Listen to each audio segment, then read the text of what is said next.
Acompáñenos de lunes a viernes en Contrastando Ideas Noticias con el doctor Julio Jiménez, con una batería de especialistas en materia fiscal, política,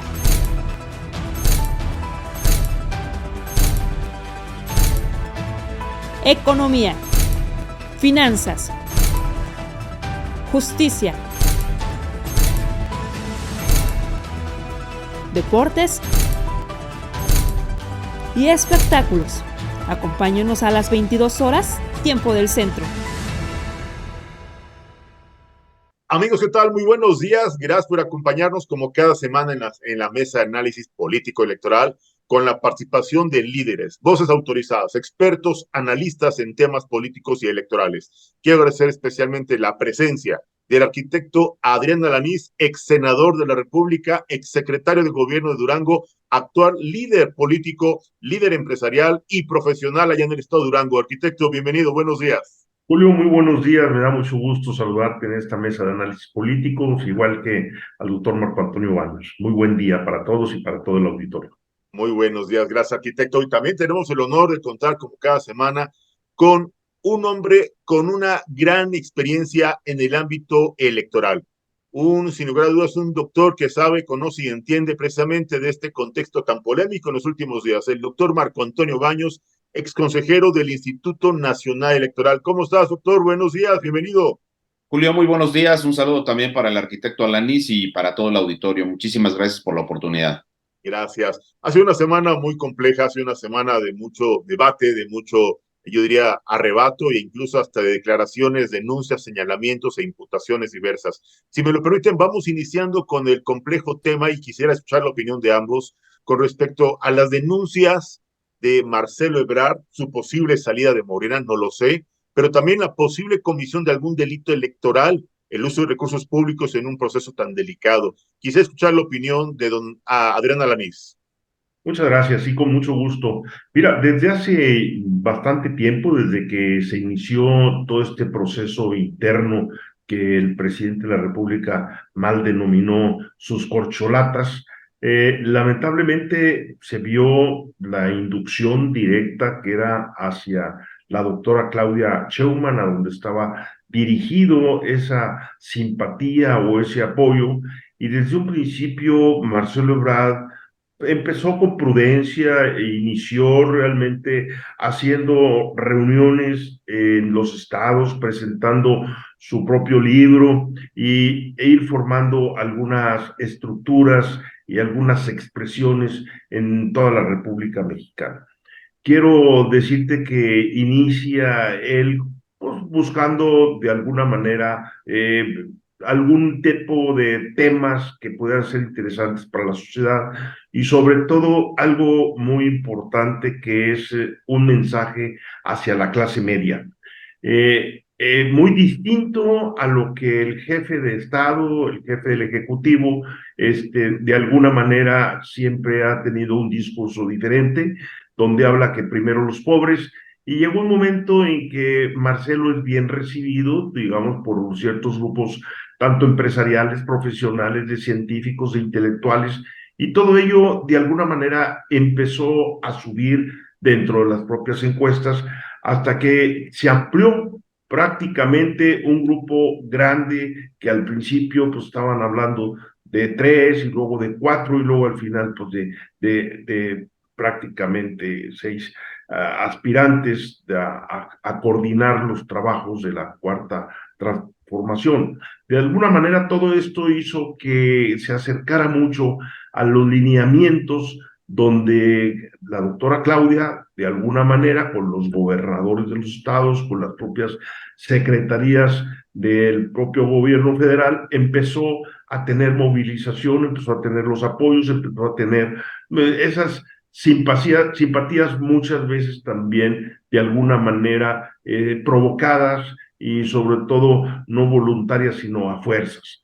Esto de alguna manera empezaron a verse algunas encuestas por algunas casas que empezaron a decir que unos están arriba, otros están abajo, y de alguna manera se pudo Marcelo hablar de que prácticamente nada más eran dos, eran Claudia y eran él, y eso afectó a otras personalidades, a los otros personajes que de alguna manera decían, pues nosotros también existimos, y todo ello generó en determinado momento también cierto, digamos, problemas contra Marcelo porque se le fueron encima diciendo que también ellos existían. Hoy, con las denuncias que se han estado presentando en contra de la doctora Claudia, en contra de la Secretaría del Bienestar, en contra de varios gobernadores, inclusive lo ha dicho y lo dijo ayer el propio Marcelo, que se habían tomado acuerdos de que los gobernadores no deberían de participar y que de alguna manera sí están participando.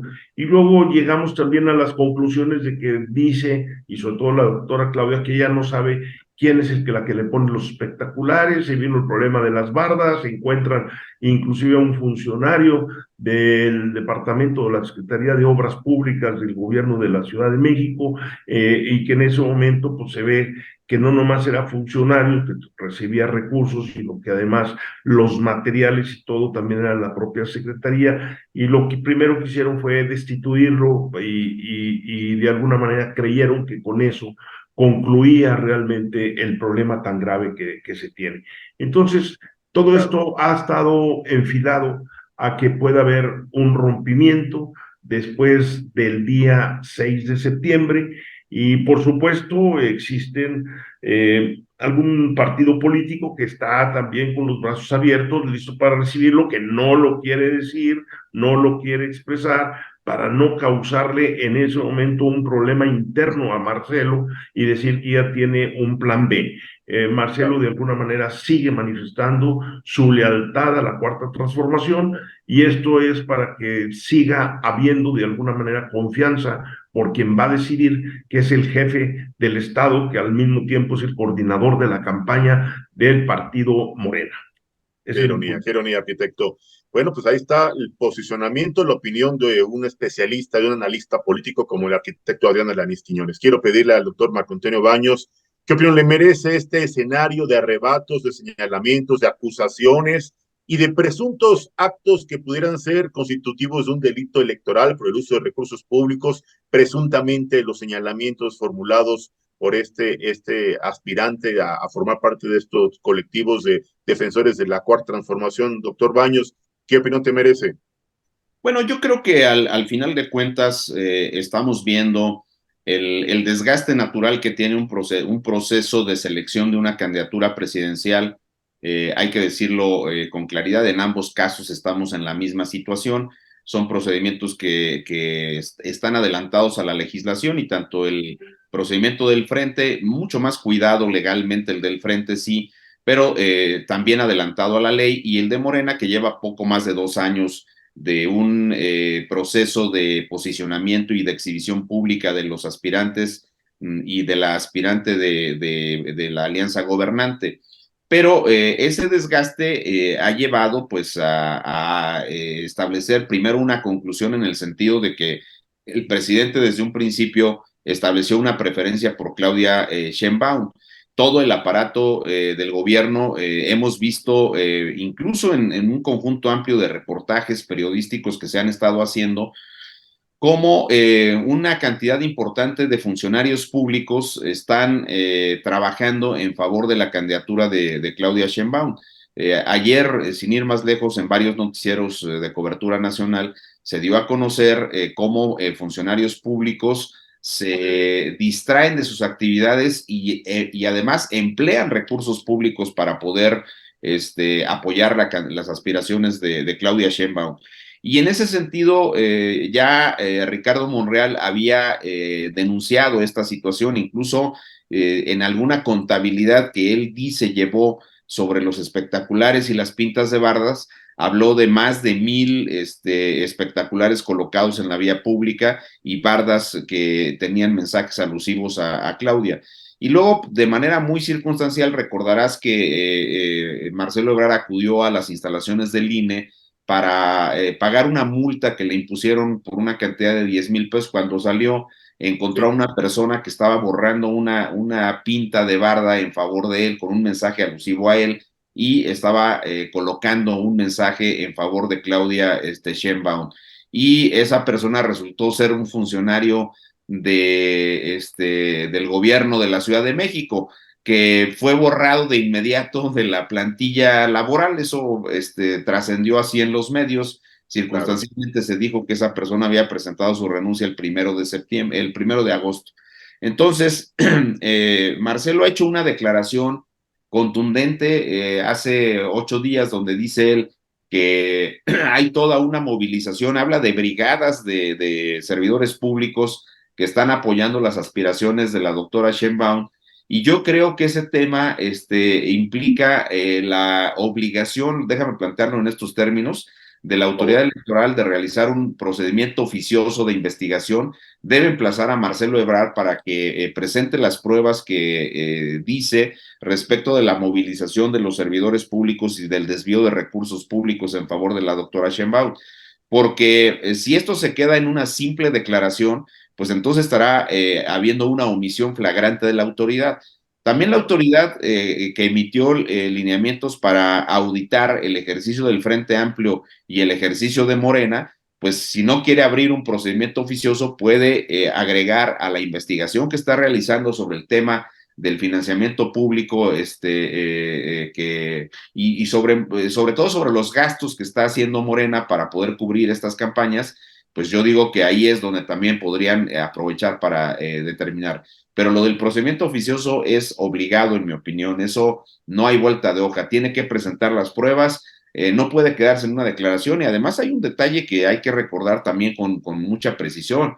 En esta administración, Morena hizo modificaciones a la Ley General de Delitos Electorales y estableció una regla genérica para los delitos electorales. Esa regla genérica dice que los delitos electorales se persiguen de oficio, y en consecuencia, el desvío de recursos públicos para fines electorales está tipificado como delito electoral, y entonces la fiscalía ya debería de estar realizando una investigación, pero va a pasar lo que sucede siempre con los problemas tan frecuentes, ya vamos a decirlo así, de corrupción que se han detectado en el gobierno de López Obrador.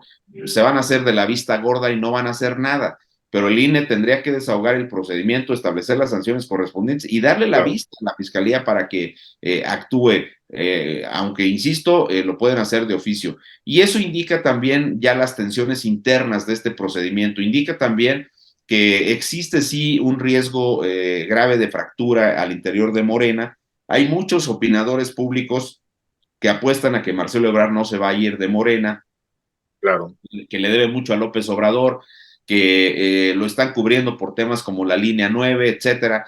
Pero yo diría que en el fondo, y ahí coincido con lo que decía el arquitecto Alanís, pues sí pareciera ser el preámbulo de una salida de Marcelo Ebrard. O sea, se ve muy complicado que un político de ese nivel, con la trascendencia y con el rol que ha jugado en la Cuarta Transformación, pues resulte con que simplemente hizo un escándalo y se va a quedar ahí dentro de Morena.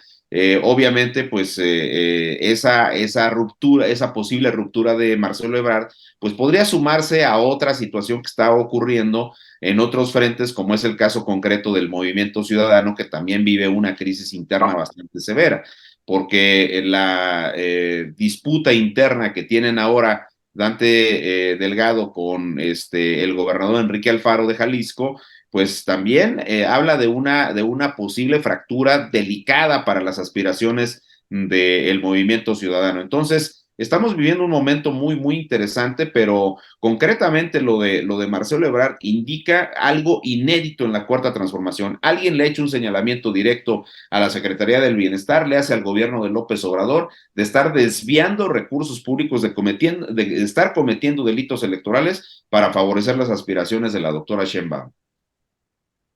Doctor Marco Antonio Baños, arquitecto Adrián Alanís, sin lugar a dudas el contexto es incierto, es, pues yo diría, con muy poco apego al Estado de Derecho, yo diría muy poca transparencia, muy poca congruencia jurídico-electoral. Sin embargo, tal parece que este gobierno seguirá en esta dinámica de violación constante, un día sí, al otro también, de nuestro Estado de Derecho. Yo quisiera preguntarle al arquitecto Adrián Alanís, ¿qué opinión le merece la declaración de el gobernador de Jalisco en este contexto tan polémico, Enrique Alfaro, uno de los líderes más importantes o uno de los liderazgos más importantes del movimiento ciudadano a nivel nacional, ha expresado que no está de acuerdo con las decisiones, pues de Dante Delgado, en pocas palabras, del dueño del movimiento ciudadano.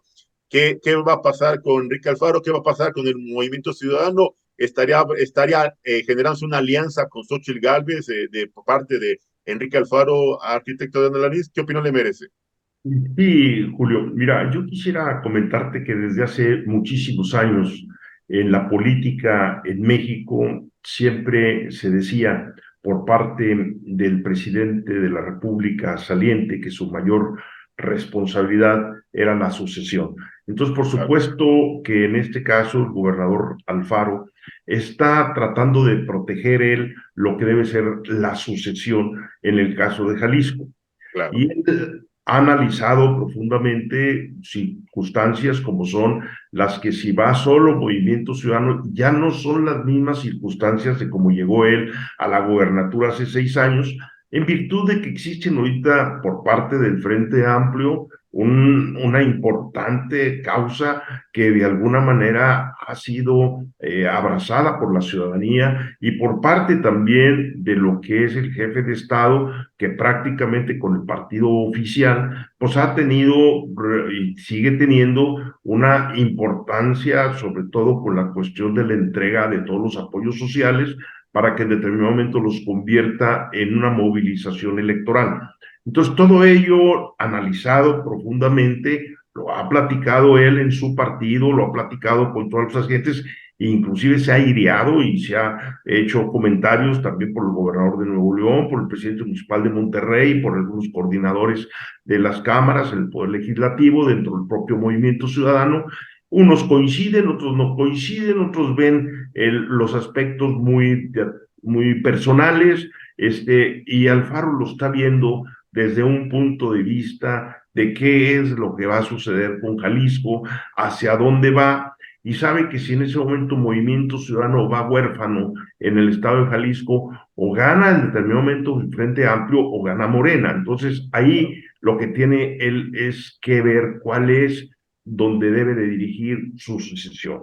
Por lo tanto, y Dante, él prácticamente como dirigente de lo que es el Movimiento Ciudadano, él a la vez está viendo su futuro como Movimiento Ciudadano en el poder legislativo.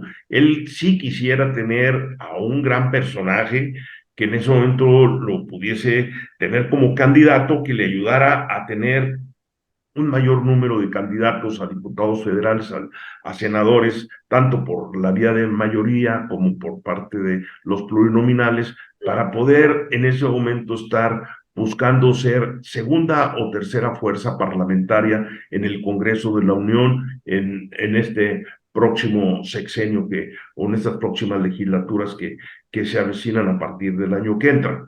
Por lo tanto, yo desde un punto de vista por el lado de Dante, pues él realmente seguirá buscando la manera, justificando de que todo esto que se está haciendo por el Frente Amplio y por parte también de Morena está adelantado, está fuera de la ley, y esa es la justificación que tiene, pero realmente él está esperando qué es lo que sucede, y estamos a unos cuantos días, el 3 de septiembre y el 6 de septiembre, en el que prácticamente se va a vislumbrar cómo quedaron esas dos grandes fuerzas, que de alguna manera una es más que todo ciudadana, independientemente de que sea tripartidista, pero que ha bajado y ha disminuido mucho lo que es la percepción ciudadana con los partidos políticos, y es más la ciudadanía la que de alguna manera quiere participar dentro de este Frente Amplio, y la otra que es prácticamente la oficiosa, la que en determinado momento se maneja desde Palacio Nacional, para que en ese momento pueda cachar algún candidato y que le pueda elevar en determinado momento a Movimiento Ciudadano, que es a lo que le apuesta, y lo ha dicho en las entrevistas que ha tenido el día de ayer y antier, en el que él no se conforma con los 5 puntos que las encuestadoras se lo dan, sino que él está esperando un candidato fuerte, que no quiere decir el nombre para no comprometerse y no comprometer en determinado momento absolutamente a nadie, como es el caso también de la plática que se tuvo el día de ayer con Xóchitl Gálvez y con el gobernador Alfaro, en que fueron muy cuidadosos ante los medios de comunicación al decir que no tocaron el tema por respeto. Y claro, que por supuesto que se tenía que tocar, pero tienen que ser Claro, pero muy discretos en este tema. totalmente. Ese es mi punto de vista. Totalmente de acuerdo, arquitecto Adrián Alanís. Quiero preguntarle al doctor Marco Antonio Baños, ¿qué va a pasar con Movimiento Ciudadano? ¿Qué va a pasar con esta declaración que hizo Dante Delgado, donde él afirmó que si no obtiene más votos que la oposición, pues que él se retira de la política? ¿Qué va a pasar? Hará un trabajo de pues, maquinaria político-electoral. Es un hombre con amplia experiencia, es un lobo de colmillo largo. ¿Qué opinión le merece, doctor Marco Antonio Baños, este posicionamiento de Dante Delgado y el movimiento, posible rompimiento con Enrique, el gobernador de Jalisco? Pues mira, el Movimiento Ciudadano se ha significado por varias cuestiones. Primero, yo creo que es un partido que ha crecido con la presencia de liderazgos muy importantes. Evidentemente, el caso concreto de Enrique Alfaro en el estado de Jalisco, de Samuel García en lo que corresponde a Nuevo León, es un partido que tiene dos gubernaturas de entidades federativas muy importantes, las Claro, dos muy grandes y bueno, pues Nuevo León, con uno de los centros empresariales más importantes de la República y por supuesto el estado de Jalisco con todo el significado que tiene para el contexto de la República Mexicana en muchas asignaturas. Entonces yo te diría, creo que estamos en presencia de un partido que también, digamos, ha mantenido una posición, y eso sí se lo reconozco mucho al Movimiento Ciudadano de defender el Estado de Derecho. Ha sido muy activo tanto en lo que se refiere al movimiento emprendido por Morena para su candidatura presidencial como el del Frente Amplio, y ha generado criterios a partir de las impugnaciones que ha presentado, porque de hecho la denominación de procesos políticos inéditos, que quién sabe qué será eso, pero así lo denominó el Tribunal Electoral, pues claro. devino de las impugnaciones que presentó el Partido de Movimiento Ciudadano. Pero yo creo que también ha sido una manzana de discordia permanente.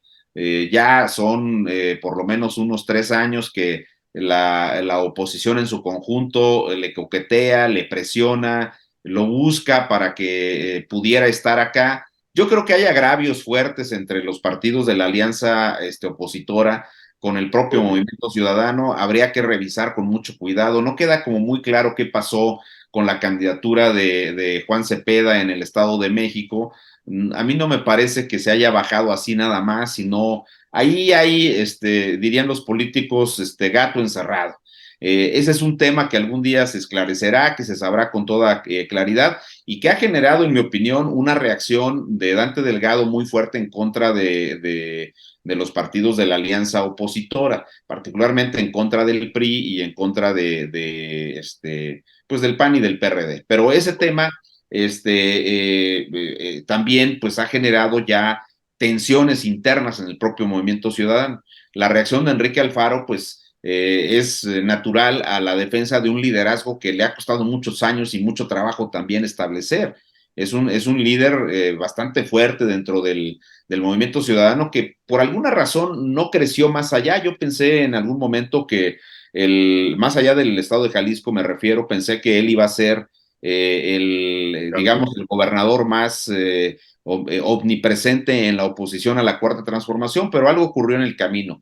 El hecho es que ahora él está haciendo una disputa de liderazgo dentro del Movimiento Ciudadano y sí está amagando. Yo creo que sí va muy en serio el tema de la posible ruptura, y yo creo que si dentro del ejercicio del Frente Amplio por México resulta vencedora Xóchitl Gálvez, será, en mi opinión, un hecho que el grupo de Enrique Alfaro, al menos el grupo de Enrique Alfaro, irá en apoyo a este movimiento que está generando una posibilidad importante de una candidatura competitiva. Ese es el punto que creo que ofrece básicamente el Frente Amplio por México, porque mucho más allá de ser un procedimiento de los partidos de la oposición, es un procedimiento impulsado, como decía el arquitecto Alanís, por organizaciones ciudadanas que abren un escenario que hace 2 meses no estaba. Tú tienes ahora opciones en el país y tienes la posibilidad de que se genere una candidatura presidencial realmente competitiva frente a lo que es el pesado aparato de la Cuarta Transformación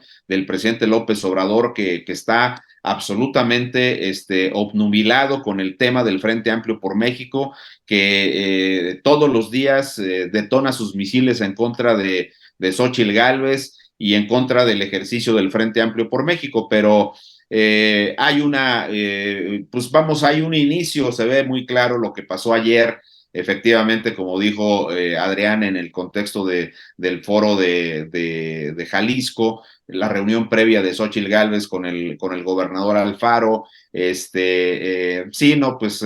no creo que se hayan reunido a platicar del foro, ¿verdad? Se reunieron a platicar de otras cosas, particularmente de cómo se va a sumar Enrique Alfaro y su grupo al Frente Amplio por México. Eso se ve, déjame usar un calificativo, pero se ve inminente. Entonces, ojalá digo, también en la oposición, los partidos de la oposición, pues entiendan la relevancia que tiene el Movimiento Ciudadano y lleguen a una negociación adecuada con Dante Delgado. Sería maravilloso, usas un calificativo adecuado, que el partido completo, el grupo completo del Movimiento Ciudadano vaya a la coalición opositora. Eso sería, me parece a mí, un punto que generaría mayor capacidad de competencia y un esquema que a mí me da para que logremos una cosa que, si bien el voto legítimo ha construido, no ha sido lo mejor para la democracia, que ha sido la excesiva concentración de poder que tenemos en México. Las elecciones del 2024, que ya las analizaremos contigo en otros momentos, pues significan una posibilidad de evaluar por primera vez las gubernaturas de Morena. De las 9 gubernaturas lleva 6 Morena. Se ponen a discusión la Ciudad de México, donde no se ve con claridad que puedan ganar. Va a la de Veracruz, que ha sido un desastre ese Cuitláhuac García, un gobernador de lo más intolerante que hemos conocido y con un nivel de ignorancia y un nivel de prepotencia inusuales en la vida pública de nuestro país. Y tienen Chiapas, que ahora está en medio de los escándalos que se han detonado en temas de corrupción, en fin, y tienen Morelos con todo esto que recientemente le gritaron a Cuauhtémoc Blanco en algún evento público. Entonces, el escenario se pone muy interesante y creo que la mejor solución sería un acompañamiento del Movimiento Ciudadano en el Frente Amplio por México, pero parece ser que se abren ya algunos cauces de una negociación que pudiera redituar en ello.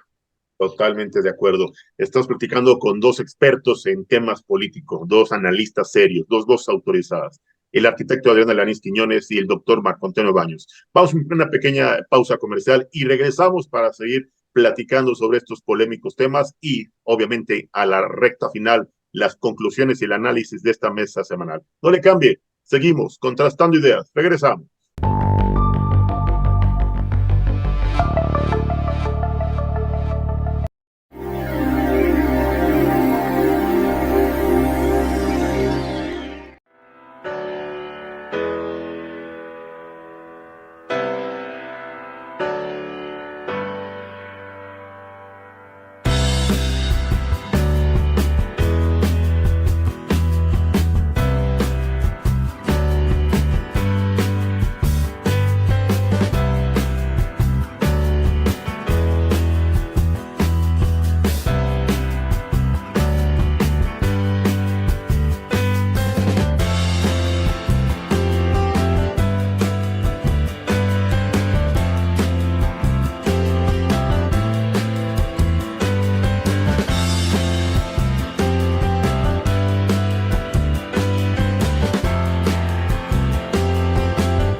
Así es, amigos, pues ya estamos de regreso en esta mesa semanal de análisis político electoral. Y bueno, pues yo quiero pedirle al arquitecto Adrián Alanís Quiñones, ya en esta recta de análisis, conclusiones y reflexión final, su comentario de este foro en Jalisco, este foro en donde ya dos mujeres, dos líderes, dos mujeres que han demostrado su experiencia, su capacidad, su liderazgo, se enfrentaron en este foro de análisis. ¿Qué opinión le merece este recuento de, pues, de posicionamiento, de ideas, de contraste de opiniones, arquitecto Adrián Alanís?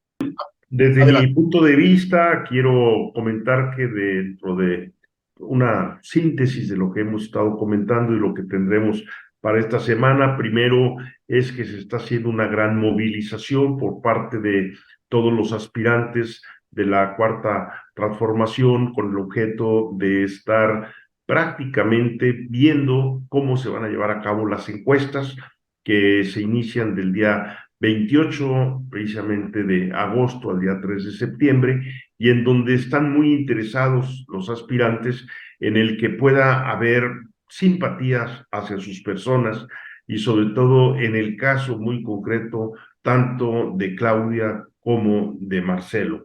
Y por supuesto que de alguna manera hubo una situación también muy penosa con Adán Augusto en el codazo que le dio a una diputada tabasqueña de Morena, y que él decía que porque le estaba prácticamente metiendo las uñas al cuerpo, pero realmente, y que él no tenía seguridad, pero realmente se vio que no debería de haber sido así, porque sabe que estaba siendo videograbado y que realmente públicamente se vio una actitud que no debería de haber sido. Pero bueno, en el caso concreto de Marcelo, de alguna manera ya tiene desplegado por los 300 distritos estructura por el cual de alguna manera están viendo de qué forma pueden ser que los encuestadores o las casas encuestadoras que ya empezarán a trabajar puedan tener opiniones favorables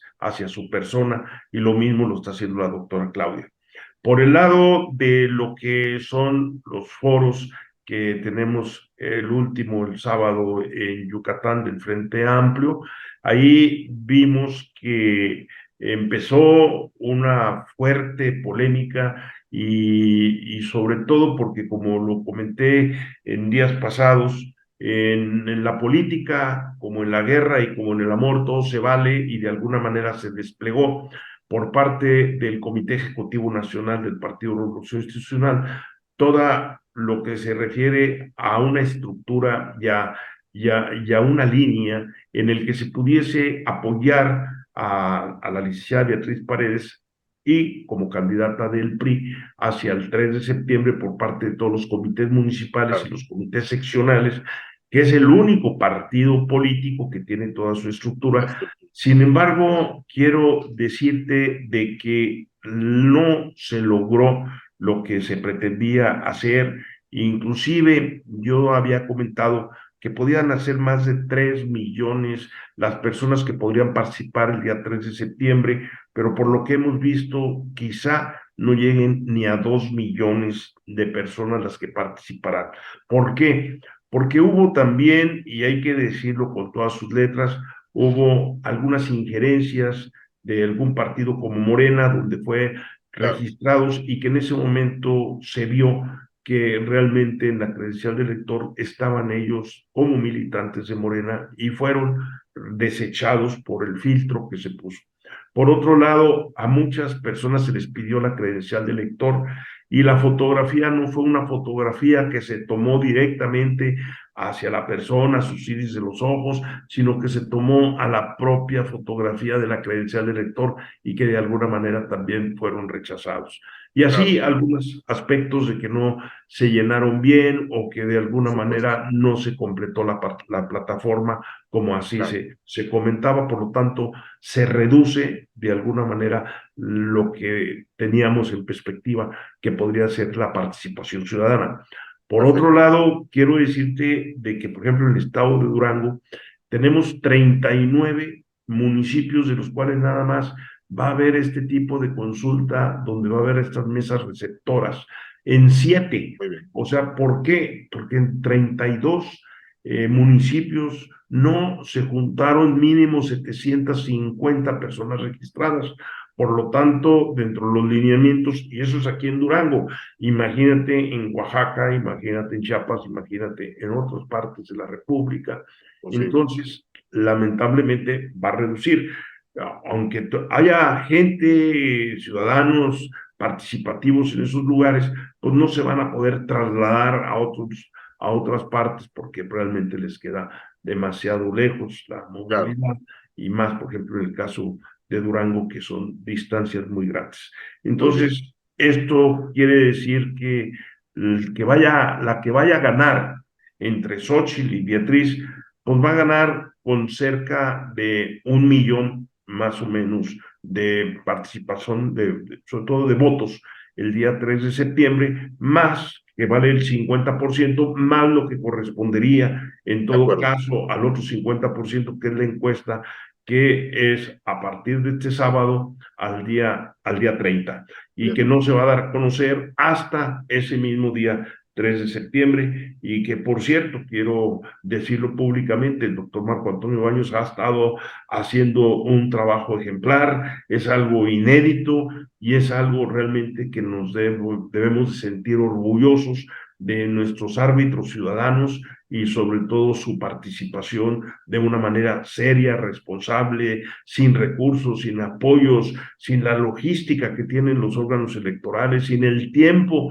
que se requiere y que se tiene y que se ha estado haciendo a tambor batiente. Ese es Claro. mi punto de vista que tendremos en estos próximos días. Pues ahí está la conclusión, la reflexión y la proyección de esta semana, que viene muy interesante. Vendrá con temas, yo te digo, muy coyunturales en este contexto político electoral. Yo quiero reiterarle mi sincero agradecimiento al arquitecto Adrián Alanís Quiñones por su Gracias. valiosa colaboración. Pues la información y los datos duros que nos comparte siempre son fundamentales. Le mando un fuerte abrazo y le deseo un excelente fin de semana. Arquitecto, Muchas muchas gracias, gracias. Julio. Buen día.